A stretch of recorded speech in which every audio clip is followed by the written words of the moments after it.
Health update, October 2024. Yes, unfortunately, it got much worse again. Right now, I'm doing great. I feel great. I maybe don't look like it, but I'm doing very good again. But it all started on Friday, October 11th, when we were walking to the gym.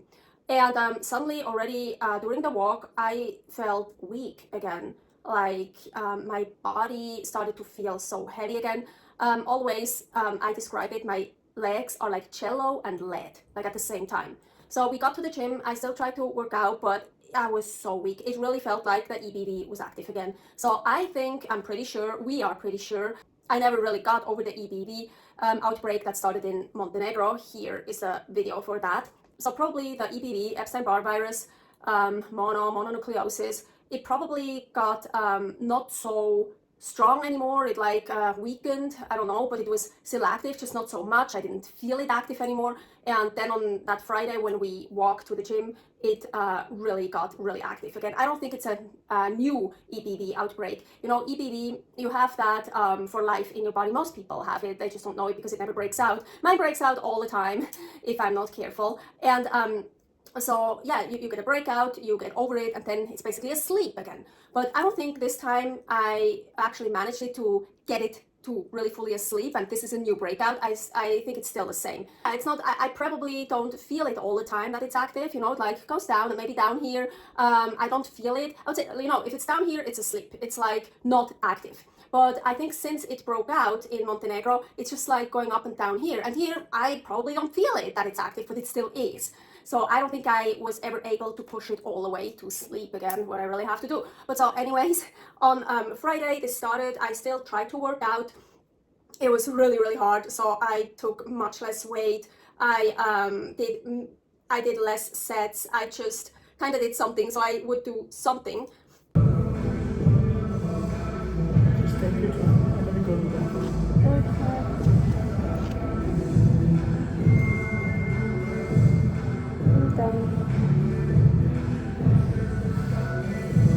Yeah, then over the weekend, of course, I just tried to recover, to take it slow, because EBV, the problem is you can't overdo it. You have to rest. Otherwise you make it worse. So anyways, Saturday, of course, no gym. Sunday, the gym was closed anyways. And then Monday, I really wanted to go, but I think I remember I could barely wake up in the morning. A few days in a row, like 3-4 days in a row, in the morning, I could barely wake up. I was so fucking tired. And then Tuesday, Wednesday, Thursday, I had my period. And on Tuesday, the first day of my period, I had so much pain. I even had to take Tylenol, ibuprofen, a hot water bottle. The last time I needed meds during my period, that was months ago. I don't even remember. So I don't know why, but it got so much worse. Well, yeah, I'm going through a hormonal cycle like everyone else. Yes, even men, they also go through a hormonal cycle, but especially women. But for me, a hormonal cycle, I have my good phase and I have my bad phase. And unfortunately, usually my bad phase is much longer than my good phase. Actually, it kind of changed a bit. Anyways, but yeah, it's been like that for a very long time because I got pituitary gland tumor surgery 3.5 years ago through my nose. And in April 2024, Gamma knife treatment for the second one because they missed a second tumor. So I only have like a third maybe of my pituitary gland left, less than half they told me. And so my hormones are fucked up for sure. So this time when my hormones changed, it got so much worse again. Before my hormones changed, for about 2 weeks, I wasn't really that hungry, which is super strange for me. I mean, I'm like always hungry. I usually have to go to bed with a little bit of a hunger, otherwise I would be a barrel. So it was actually kind of nice, but also some days I didn't eat more than 800 or 900 calories. But of course I didn't force myself to eat more because normally I'm always hungry and I have to be careful not to eat too much. So hey, if I'm not hungry, I'm not gonna eat, of course not. And I don't think that's healthy anyways, unless it's like you're really too thin or you have a health issue or like after surgery, I was so not hungry and actually had to force myself to eat. Yes, of course, there are always reasons why you should force yourself to eat, but usually no, if you're not hungry, you shouldn't. So, and then when my hormones changed, I got so fucking hungry. I also got really cold and really hot, like these hot flashes, and I don't know how you say, cold shivers, but I wasn't shivering. That's also typical like hormonal issue. And it's like on the same day, you know, like suddenly I'm super hot, I'm like burning up, and suddenly I'm like fucking cold, need a hot water bottle, like, yeah. So anyways, there were 3 days when it was the worst, when it was really, really bad. October 17th through the 19th.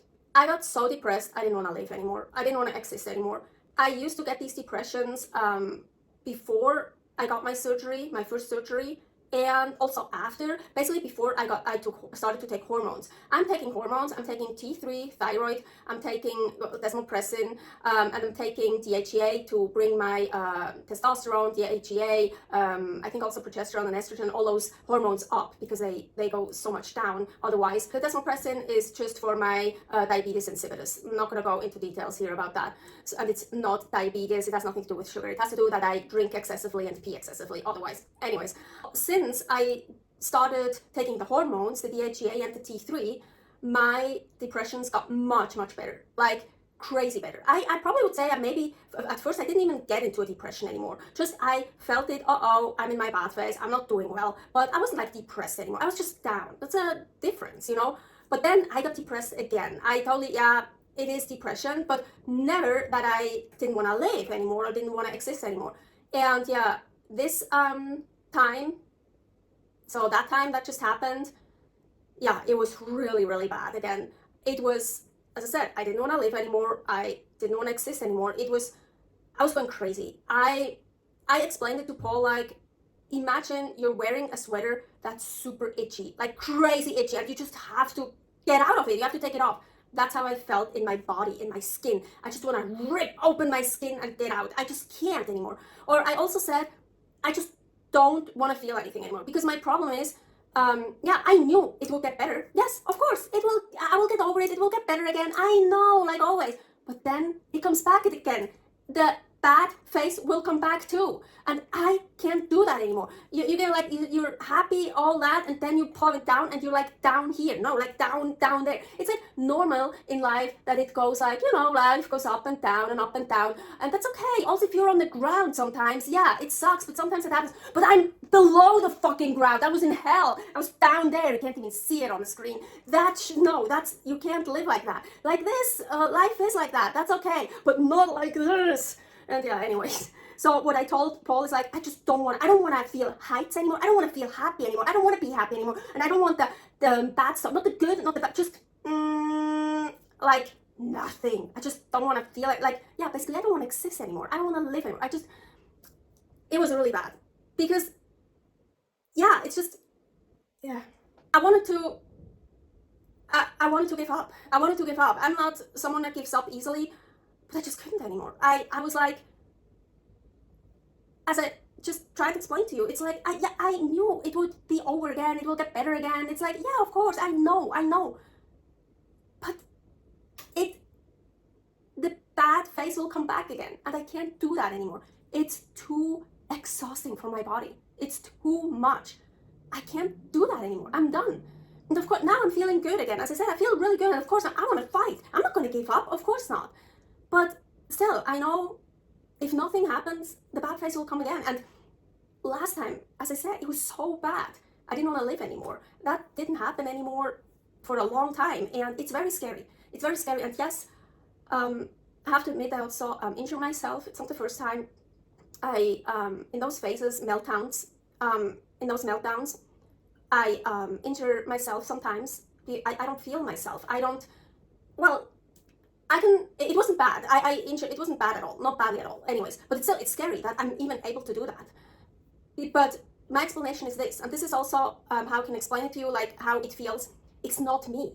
During those meltdowns, and I also have meltdowns not because of depression or my hormones change. I think they're related to Asperger's. But anyways, though that was a crazy bad meltdown with the hormone change and all that.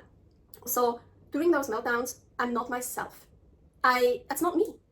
I'm not. I do stuff, I say stuff I would never do. I don't even recognize myself. Like, that's not me. It's like being possessed by a demon, honestly. Really. It's like just something else takes over. Someone, I don't know. Just, it's not me anymore. And yeah, this is really scary too. So I can't control myself anymore. There were also, I'm very honest right now, there were also incidences where I hurt Paul. Never on purpose, of course. Hell no, I would never. And that's why most times I hurt myself, because I rather hurt me than others. But also I throw stuff, I break stuff, and yeah, it's hard to talk about this because well, in a way I'm ashamed. No, I'm not ashamed because I know it's not me, but still it's hard to it's hard to admit. So during that bad phase also I started craving foods so much. Like I was craving fat.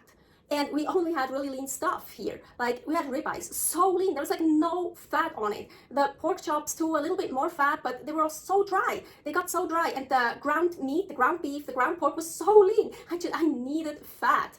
So I started eating Paul's food, unclean stuff. For me, clean is just meat and salt, or fish and salt, eggs and salt. So I ate salami, cheese, and even butter. And I don't do well with dairy, with pasteurized dairy, with pasteurized butter, cow's butter. I don't do really well. Also, cheese, I don't do well at all, actually. Salami usually also has stuff in it I don't really tolerate that much. But I just so wanted the fat. I needed fat. And I also had cravings for sugar. Usually I don't have cravings for sugar at all. Since I'm a carnivore, well, after the adaptation phase, I don't crave sugar at all because I don't eat any sugar. For me, scallops taste sweet. Or the drippings from the meat, that tastes sweet to me. But so anyways, I was also drinking Paul's lemon juice with sparkling water mixed. And it was so sweet to me. You can't believe it. I mean, it's lemon juice. It's pressed out from lemons, no sugar in it, but it was so fucking sweet. I got so addicted. I so wanted chocolate cake, or like sweet stuff. And I also even ate 2 lemon halves, and it was so, of course it was also sour, but sweet. To me it was so sweet, and they weren't special lemons, believe me. Paul says, no, it's sour, it's not sweet. But to me, it just triggered my addiction, and it was so crazy. And my teeth started hurting so much. You know, like they got so sensitive from the acidity, or oh my gosh, even brushing my teeth, it hurt so much. I couldn't believe it myself, but for real, the lemon juice sparkling water mix, that tasted to me like soda, like sweet soda, like a Mountain Dew or a Sprite, or of course it was not, but really it was so addicting. It was so addictive. It really tasted like soda to me. Yeah, as I mentioned, I never crave sweets. Like, oh yeah, when I'm tired, or like I don't do so well, or I'm injured, I eat more, I crave fat, or I crave more food, but not sweet stuff, really not. Except for when my hormones change, sometimes.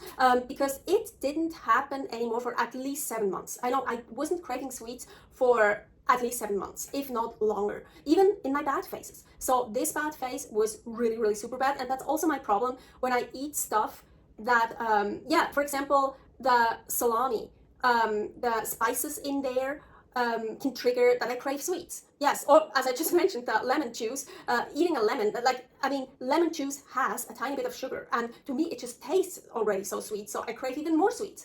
Lemon rind, by the way, that is okay. If I want like lemon rind water, that's fine, but the lemon juice, no.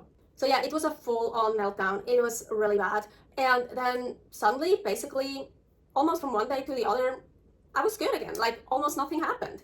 I was like, yeah, I want to fight again. I'm good. We can do stuff. My brain was normal. I was myself again. Yeah. I didn't have any cravings anymore. I had more energy. We could finally go back to the gym after 9 days. I finally, on the 10th day, I finally made it back to the gym. Of course, when I was at the gym, I was weak. I had to take it slow a bit and not to overdo it. Also, I did legs, and my leg workout is usually pretty long and pretty hard. So I just tempered it down a bit. And also for my brain and body, for both, always when I have a meltdown, I have to recover from it. It's really hard on my body, on my brain and body, on everything. It's very brutal.